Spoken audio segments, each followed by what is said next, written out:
In this video, let's explore basics of strings in Python. So strings are sequence of characters using syntax of single or double quotes in Python. So on the screen you can see three different examples. SM included in double quotes is a string, and SM space academy included inside single quotes is also a string, and you can use both these single quotes and double quotes for denoting strings in Python. The main advantage of having two different quotes is if you want to include any of these single or double quotes in your string, you can use the other one.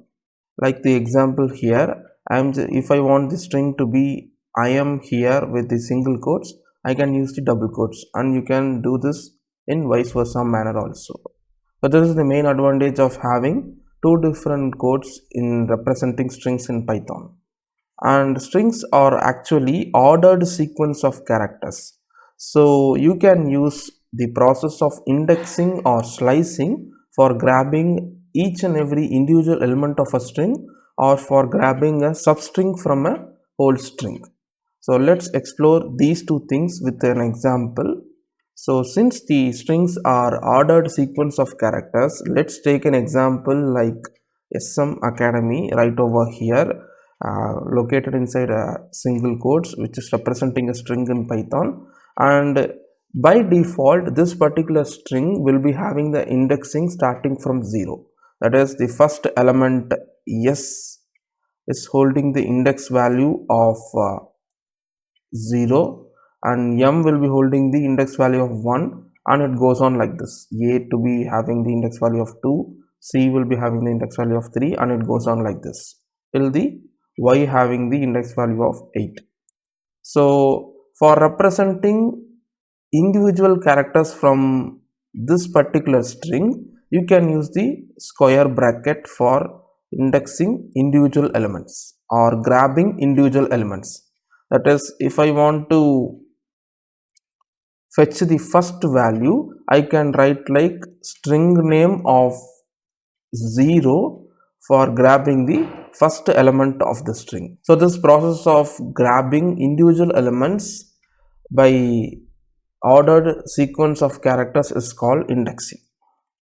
And coming to the slicing part, so this process of slicing helps us to grab a substring from the whole string or a individual element from a string. So this slicing actually works with three different parameters. One is start, stop, and step. And these three, start, stop, step, are nothing but start is the numerical index for the slice to start. So you just want to provide from where you are going to slice the string, and second parameter is the stop, which is the index you will go up to. So you just want to provide the start of the slice of the string and stop of the slice of the string consequently, and after that you just want to provide a step, which is nothing but the size of jump you take from each individual step. So if I provide 1, it will slice each and every character continuously. If I provide 2, it will go like 1, 3, 5, etc. like that. So don't worry, we are just going to discuss in detail about slicing and indexing of a string in a separate next video. And now let's see the basics of strings in Python. So let's explore all these concepts about basics of strings that we discussed in Jupyter Notebook. I'm just opening the Jupyter Notebook.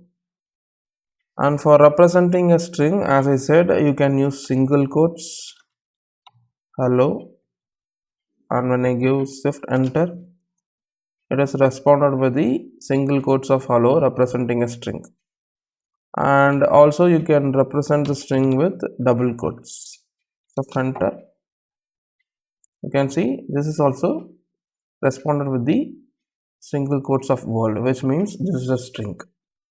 So here let's see the example like single quotes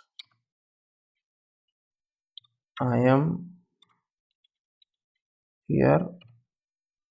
Now when I try to run this, you can see this is throwing an error because when I provide single quotes for the string, and inside the string also if I try to include a single quote like I am here, this Python assumes that the string is closed right over here, and it throws the error like this particular single quotes is not yet closed. So in this case you can use the double quotes. So this is the major advantage that I was talking about. When I run this, you can see the single quotes has been included in my string. So here when you give something like this is just responding back with the same string value that you are passing right over here in the output cell. So this is the output cell, this is the input cell. So this is responding with the same string value that you are passing. But we have a function like print in Python which will most often return, or it is just going to print us the string that you are passing. So when I try to execute this print parenthesis, inside the parenthesis double quotes of SM Academy, and I try to run this with shift enter, you can see I'm not getting the output cell number, but I'm getting the string printed. So for printing the string often in Python, we use this particular print function.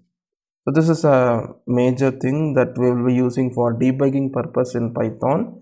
Irrespective of all the other tools that is available, we will be printing and visualizing the output then and there in Python shell. And the major advantage of using this print is, let's take, if you want to print two different things like SM Academy and SM Training Academy. When I try to run this, you can see this last string is the only one printed in my output cell. But the actual thing is I just want both these strings to be printed. So in that case, what I can do is I can just provide print function to the string that is provided. That is for both the strings that is provided. Now when I try to run this, you can see both the strings has been printed without quotes, which means the string has been outputted to the window, not it has not been reflected to the window, meaning that it is not provided with the double quotes or single quotes provided in our input screen. And also we have a function called length, which tells us the length of the string. So when I try some academy, it tells that the length of the string is 10. So you can exactly find the length of the string by using this len function. And also we have escape sequences in Python, which helps us to manipulate the string printing process. So let's take the same example of academy. If I provide a \t in between SM Academy, 4 blank spaces or tabs will be provided between these two where you have provided the \t. So when I try to run this using shift enter, 4 blank tabs will be provided when you give the \t in your print string. And when I provide a \n, the next string following the \n will be printed in the new line. So when I try to run this, you can see this is how you can produce a new line in your string while you are printing a string using print function. So these are all some basic string manipulating techniques, and in the next video let's try to explore slicing and indexing of strings. I hope you learned something new in this video. See you in the next video. Thanks for watching.